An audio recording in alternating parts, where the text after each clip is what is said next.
Hey, folks, let me get you to pause for a second so that I can preview what you're going to be working on next class, what you're going to be reading about for next class. Picking up on this idea of duty or obligation,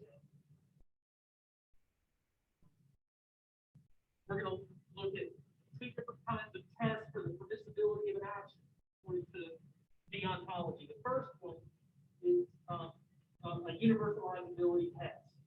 All right, so look back on page, like on page 22 or something like that. Page 22. Right, so on Zoom, if you heard me, I'm on page 22. Right, so one of the argument types that was introduced as a special type of argument in moral philosophy was a universalization argument. Right, so on 22, the basic idea is simple enough. What would happen, or what would things be like if everybody did whatever I'm about to do? Universalization. All right. So in the textbook, there's a little bit more of a complicated version of this test. We're going to start with the simplified version of it. Okay. And some of the issues, raise further issues for Kant's theory. That's why we'll table them for our purposes, right? But so think about what you're going to be doing. We're not going to be worried about self-interested improvements anymore. So we got this idea, the categorical imperative. This first way of thinking about what duty is to think about it as a universal law of nature. So act as if the maxim of thy action were to become by thy will a universal law of nature. That's Kant's first formula of the categorical imperative. So we got a couple of steps here. The first is, what's the maxim of an action? A maxim is a principle of conduct. So if you see me do this,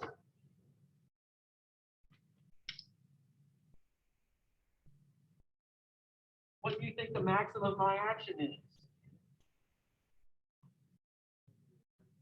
Yeah, when I am thirsty, I will take a sip of readily available water to quench my thirst.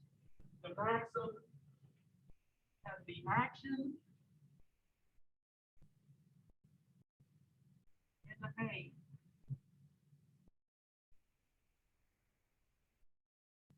When I'm thirsty, I will take a drink of water, right? It's expressing an intention, right?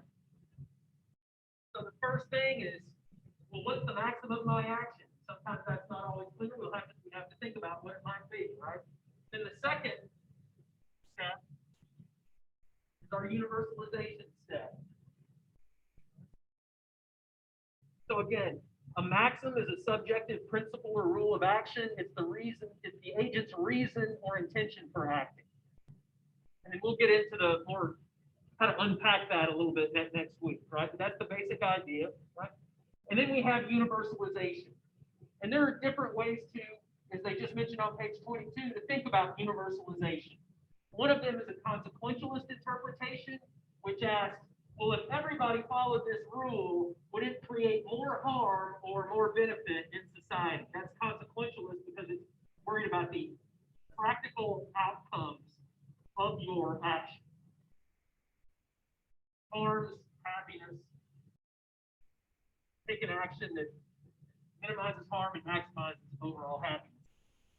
Kant's interpretation of universalizability is different. It's non-teleological or non-consequentialist.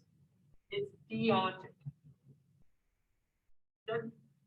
Right conduct is not about producing a certain outcome or cultivating certain character traits for Kant. It's that some actions are right or wrong regardless of the consequence, right? Whether they're good or bad. So the question here is it possible to rationally will that a maxim is as a universal law without a contradiction? So a maxim, once we universalize it, if it creates a contradiction, it's morally wrong. First example Kant's going to give, and then I'll go over in the lectures about promises that he don't intend to keep. Well, that sounds like a contradiction already, doesn't it? Right. So that's going to be the test of a right action simple version of the universalizability test. So just think about that, right? This quote here, with the essence of unfairness, well, it seems like double standards are a pretty good example of the essence of unfairness, right?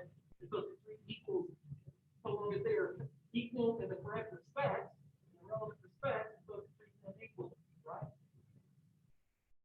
So it looks like what Kant's standard does is it tries to identify double standards.